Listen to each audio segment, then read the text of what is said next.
Hi everyone! Welcome back to another episode of the Color Pink Podcast. I'm Sydney. I'm Halle. And today we are bringing back to you the Scientist series. Fuck yeah, we are. Yeah. This series is based entirely around a tool that we love and swear by, the Scientist and the Lab Rat. This is a tool that we have both used in many ways at many times to help create change in ourselves and in our lives, but with a whole lot less shame than normal and a whole lot more kindness than normal. Yeah.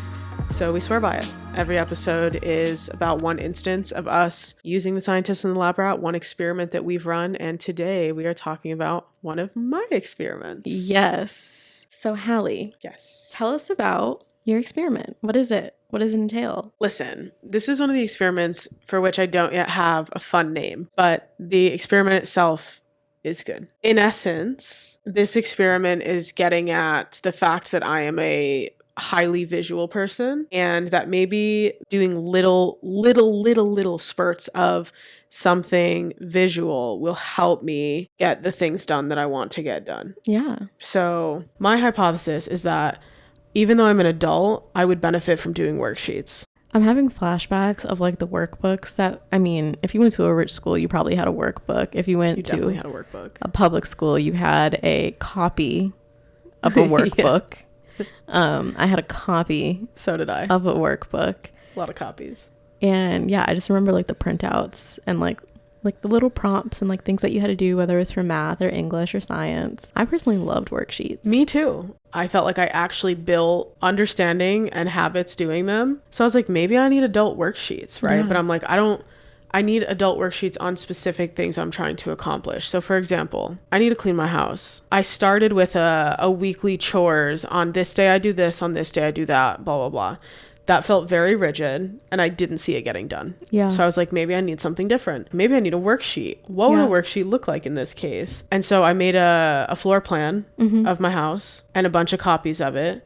And when I clean one space, I just color it out and I try to complete the map before I start a new worksheet. I don't know why it's motivating, but it is, you know? You know what this sounds like to me? It sounds like dopamine hacking. It's like giving yourself some little incentive or something that like brings you joy so that you get done just like a task that you need to do that otherwise you wouldn't be motivated to do. And a lot of these I notice they're very simple, but I make them based on concepts I talk about in therapy. Oh, okay. So for example, I'm sure you know all about this, the default mode network. No.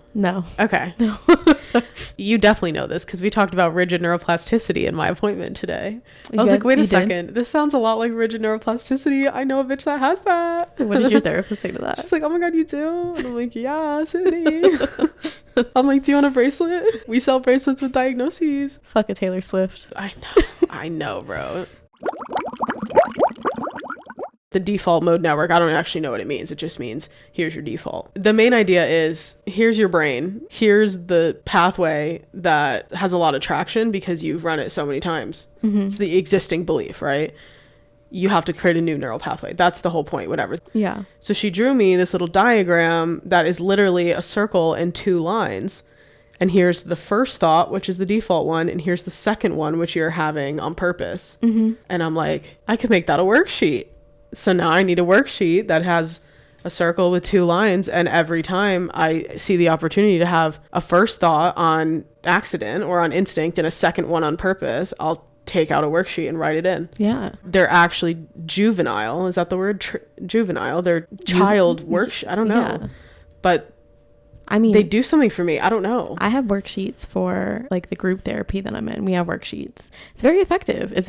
I get it. So like with the worksheets that you do, the worksheets that you've developed, mm-hmm. right? What are the emotions that are driving the worksheets? I'm going to say the same answer probably for every episode. It's just shame. Shame is a big one. It's just a valid huge. One. And it's like, I don't think I have more shame than the average person. I think I have an increased awareness around what it looks and feels like. That's why I see it everywhere. I think that's a big thing because I feel like a lot of people, when you ask about what motivates them, it's shame, but they don't but that's recognize not the answer they don't recognize that. And it's like, no, you're doing this because you feel ashamed of some part of yourself or some belief or whatever it is. Yes. And that's what's driving you to want this specific thing for yourself. Yes. I mean, I've said it before. It's just the shame of I have things to do or things to change They're not that hard, but they are that hard. You know what I mean? There's a lot of them to do. There's a lot of things stopping you from doing them. There's a lot of shit happening in life. I just need something to anchor to, you know? It is a shameful experience to anchor to the result of creating change. It's a lot less shameful to anchor to a fun little nostalgic piece of paper, a little worksheet that you know you're going to complete with excellence. And if as a byproduct it works,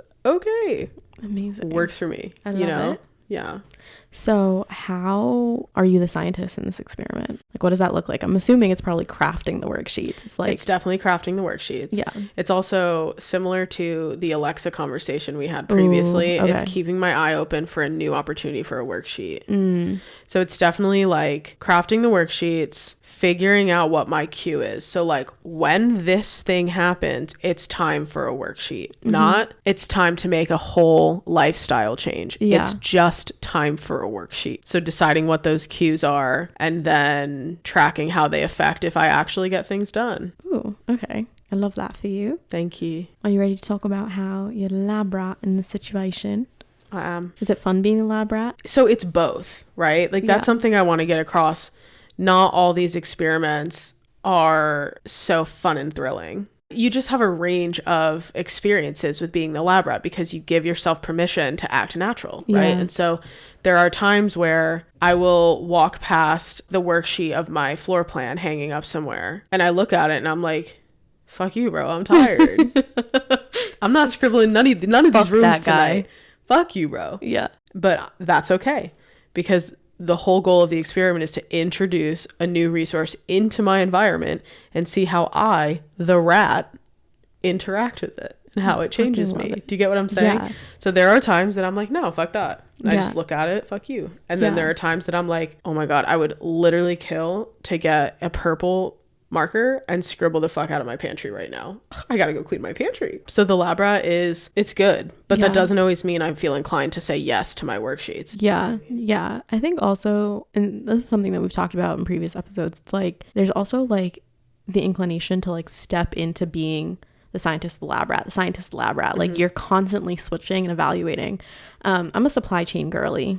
We established this during the subjective living series. It's well established. Yeah, it might have been even like during our first season, honestly. There are a lot of tools around like constant improvement. What do they call it? Continuous improvement? There we go. Continuous improvement. Full guess, but I was like, maybe. No, that's correct. There's a lot of different tools and diagrams around continuous improvement and all these things. I don't know if you remember, I was talking to you one time about how like basically with growth, with change, right?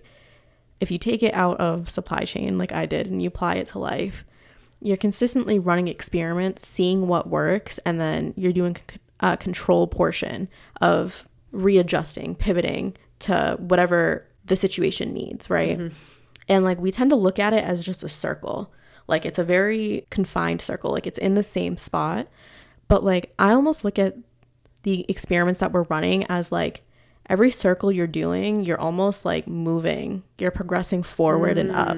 I see. And so like even when the like being the rat doesn't feel the best, there still is like net positive that's coming from it because you're still learning about yourself, you're still growing. Exactly. So with that said, what are some of the learnings that you have from this specific experiment? Oh my gosh.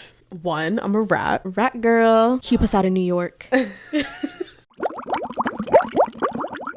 What did I learn? One of the things I learned is that the opposite, out of sight, out of mind, insight in mind, is true for me. That's fine.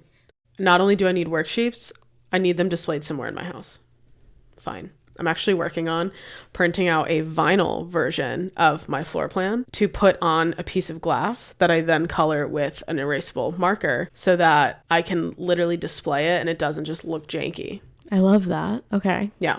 So cool. Yeah. That's cool. On a side note, well, not that everyone listening to this is in my house, but if you were, well, you are technically, if you were all up in here and you were asking me things about what is that piece of art? What is this? What is that? Like I have things I need visual reminders of woven into so many of the things in my space. It's actually crazy. Very fair. Very fair. Okay, so I'm trying to think, how do I take these even past worksheets and make them pieces in my house that I will still notice and it will remind me of the things that I want. And not a vision board. That's not what I'm saying. I need these worksheets in front of my face and they will get me results. Yeah. Okay, so that's the first one. The second one is, although I'm the brain.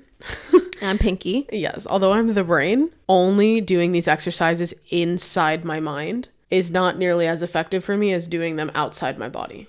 If I can create an external component to these like thought exercises, they stick a lot harder. Something as simple as labeling the 2 lines in the circle. I don't know. I learned a lot. I think the other thing is that I don't need to be ashamed of how I work, how I function. I work best visually. I work best in bursts of energy. That would be subjective living at its finest. Ooh. Is if I set my life up around those very true, like I don't want to call them limitations, but very true realities. Yeah. Why shouldn't I? Yeah. That doesn't make me terrible. You know, that does not make me deeply flawed. Yeah. That makes me good at subjective living. So I should probably do it. If I could validate some of your learnings. So shout out Mary Amini again. Mary, I love you. We love you. I wish the best for you in every possible thing in life. Like, I love Mary Amini. I think people love Mary Amini. Yeah. Go follow her on Instagram. MaryAmini. I met Mary on Clubhouse. And one room that she hosted one time was about goal setting. The goal setting concept was more so about like, don't let these extrinsic motivators be the things that push you to your goal, but allow joy to pull you to your goal. It sounds like with a lot of the worksheets and the things you do, they're bringing joy to you, which is like even more of a reason why you want to do these things for yourself. And it's just like, I just think that's so beautiful. Like if you can make the most mundane, like let's be honest, scrubbing our toilets is not fun. I don't know if y'all like it. I personally don't. If I could pay someone to do it, I would. How much? Not that much. I'll be there. Just kidding. I have a job. So like a whole bunch of people got laid off in my job today. So that's the pause. Okay. It's beautiful when you have certain things that bring you a lot of joy and like they motivate you to continue doing things that are good for your well-being. So it just sounds like that. Yeah. I think that's beautiful. Yeah, we've talked about that probably on many occasions in the past, in the history of the podcast, pull factors versus push factors. And I think shame is the leading push factor. Shame is what people use to push themselves and others towards certain behaviors. Like that's just the one we're all trained in, you know? Mm-hmm. It's not like filling out a worksheet is the joy of all joys. But I would say it is on, if push to pull was on a spectrum, it's definitely on the pull side. Yeah. Who cares that I need to do a worksheet? If it works for me, who cares? Who cares? And something that I'm learning too a lot in my job right now is that like, it doesn't matter how the fuck you get shit done. It doesn't, as long as you get it done. And that applies to your life. If you can get it done, but you need to do it a certain way, congratulations, you are an individual. We applaud you for that, okay? Like, continue to do that shit. No, you're right. You're right. Thank you. My 2 favorite words besides here's some money. But that's 3 words. Here money. Here money. True. Yeah. So I agree with you. I think it's a pull factor. I think even just talking about this makes me realize how valuable these are to me, and that I actually feel pulled to finding more opportunities to make worksheets. We love you. And we love that. This sounds like it's an ongoing experiment. It is. But what are some of the outputs in terms of feelings? I feel proud. I feel relieved that I'm not a deeply flawed person. I just need worksheets. Yeah. You know? I feel like I'm having more fun and getting more done. Yeah. Double whammy. Ooh, productivity and joy. We love it. Joyductivity. Ooh. Trademark it. I think we could do better than that. But yeah, I feel a lot of good things. And I feel, crazily enough, motivated. Weird. That's fucking weird. But I feel motivated. Okay, but it's so wild how you can feel motivated when you're the one who's driving the bus and you're making the rules for yourself. Crazy. Okay, and we just put out an episode. Well, at the time we're filming this, we Yeah. just put out an episode about productivity. Yeah. And one of the key things from that, that was both like a whoa for us. It's a hack. You unlock productivity by decentering productivity. Yeah. When productivity is no longer your goal, you get productive. And I feel like that's true here. When being motivated is no longer your goal, you sometimes accidentally unlock motivation. Yeah. I mean, it's like manifestation. Like they say that like when you want something, stop thinking about it. What's something you're not thinking about right now? Boys. Ew. Does that mean I have to think about them if I don't want them? Probably. You can't win. We'll talk about that in the next episode. Yeah, we will. That's true. We have an experiment related to boys. And boys. Any last words on the experiment of worksheets? If you want copies of my worksheets, Bro. you can find me on Etsy. Just kidding. No, but actually, if you want copies of my worksheets, message us. I don't know. Yeah. And with that said, if you do want a worksheet or you just want to say hi, you can find us on Instagram at The Color Pink Podcast. Also love if you guys left a review. If you guys are watching this, leave a comment. If you are not watching this but want to watch this, we're on YouTube too. We're on YouTube. You can see what we look like. We both Yeah. have slick back hair today. Yeah. Thanks so much for listening, and we'll talk to y'all next week. Arrivederci, whatever that means. Peace out, y'all. Bye. Stay pink.